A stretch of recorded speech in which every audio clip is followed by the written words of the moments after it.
And as Jedis in this NLP environment, we love nothing more than to teach the people that are our clients what it is that we're uncovering about them and give it to them so that they can continue to then develop themselves. They can continue with that awareness. If we were Darth Vader, we wouldn't share any of that.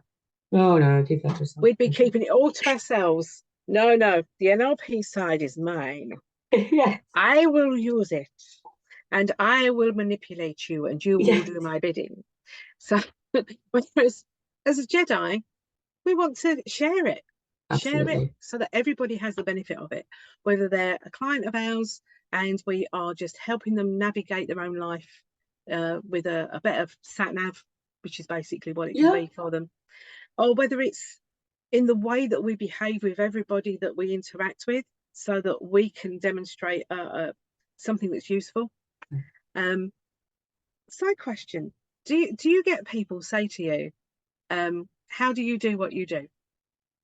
Oh, even with an NLP background, you've seen my reaction. I still react to that question. Oh, how do you do what you do? Because and I know that we are opposite ends of the spectrum on detail. Mm-hmm.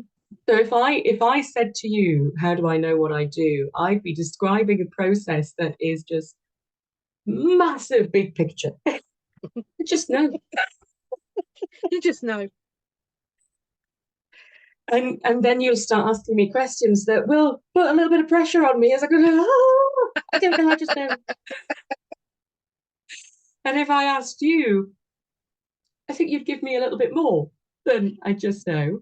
Yeah. But this is the thing with NLP as well, because it talks about our strategies with things, and it helps us break down into and deconstruct. How do I know? How do I do what I do? And then we can see, so, okay, if that's working well, what can I take from that and apply to an area where I'm perhaps don't have as good a strategy? Mm-hmm. Can I transfer that over? And I mean, that was one of the things with NLP that I'd never considered before. Strategies, who knew? Yeah, strategies. The fact that you can have, I mean, we're just a bunch of strategies at the end of the day, aren't we? We're just made up of strategies. How do we do what we do? Well, how do I brush my teeth? I've got a strategy for that. Yeah. How do I do you know it's time? You've got a strategy for knowing it's time that it's to brush your teeth. Yeah. You know, what's my strategy for avoiding a snack at 9 o'clock at night? Yeah, mine's not 3 o'clock in the morning. What's my strategy for that? Yeah. So yeah, that just coming back to how do we do what we do? We do what we do because, and how we do it is because of that intent.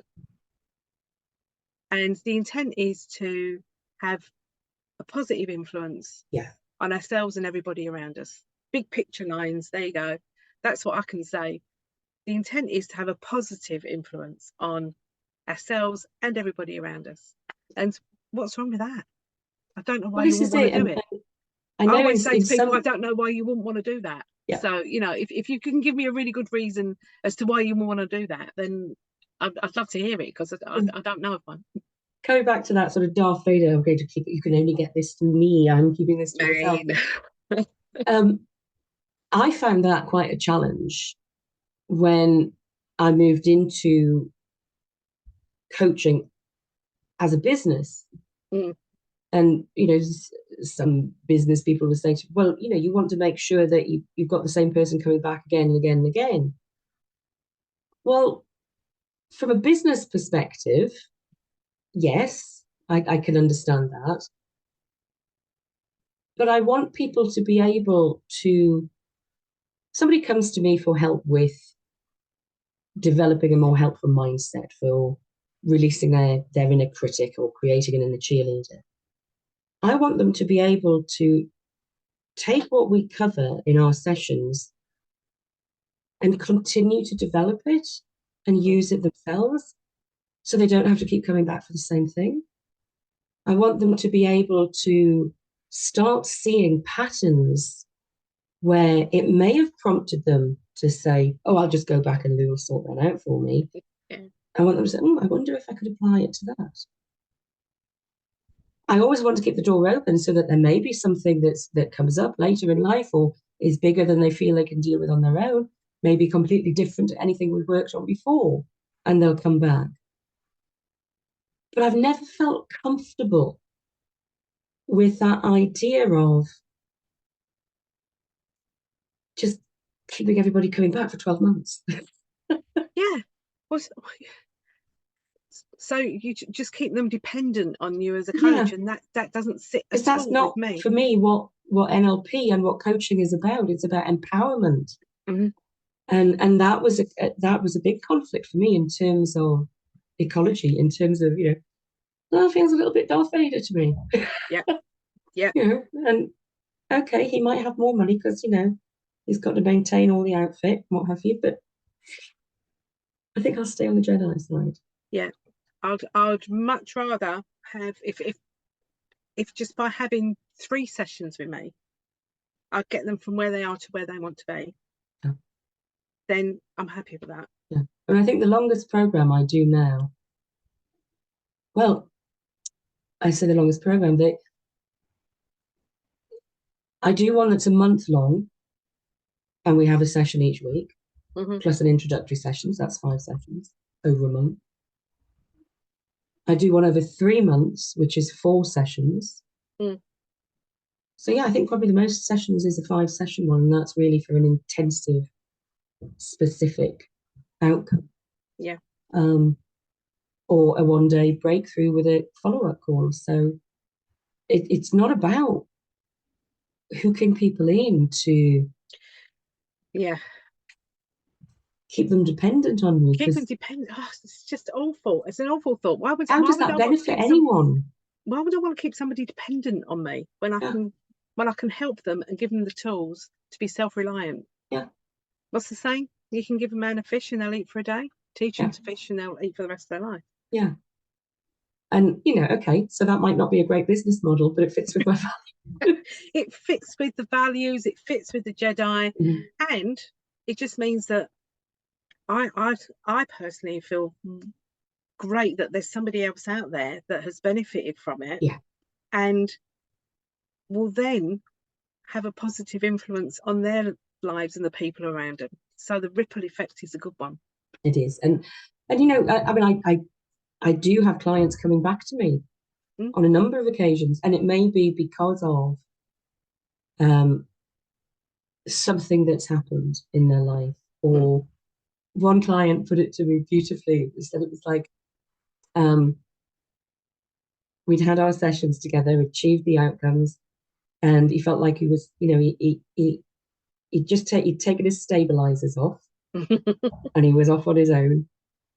And then if he had a wobble, he might just need to come back for a top up, a refresh, sort of a recalibration.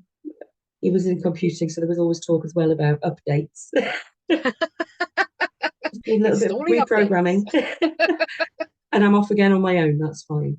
And, that's for a client who's worked with me through a program.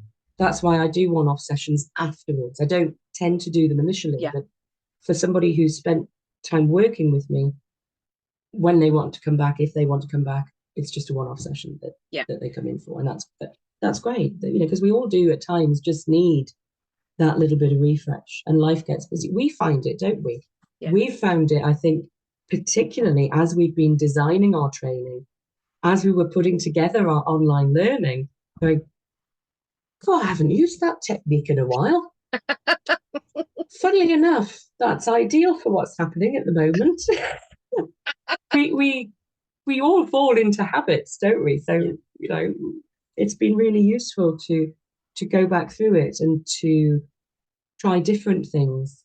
And again, experimenting on self. Yeah. Which is the way to do.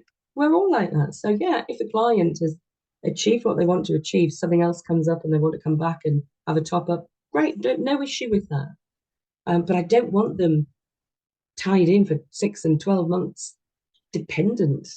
Yeah. What am I creating there? What's this for me has been all about a coaching. And NLP has always been about empowerment. Mm-hmm. Yep. The impact that had on me, why would I not want to share it? Why would you not want to share it? Yeah. I'll share it. If someone stands still long enough, I'm sharing NLP with them. Even if they don't know it at the time. Can't help ourselves, can we? We can't help ourselves. It's, you know, whether it's a different way of thinking, whether it's just a different question, it's an impact on somebody whilst we're stood in a queue in a supermarket, wherever it might be, sharing it, why would I not want to? And dependency, no. Total Jedi, not Darth Vader. Yeah. It's very, very powerful. So the ecology is absolutely required. It's powerful stuff. I'm just thinking, I do feel as if now we're drawing to a natural close with this. We've come back round to Jedi and Darth Vader. And the thing that's missing for me is the lightsaber noise.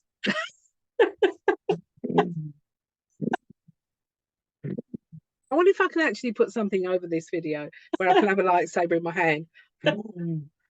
Or if we have, you know, a Jedi popping up here and a Darth Vader popping up there.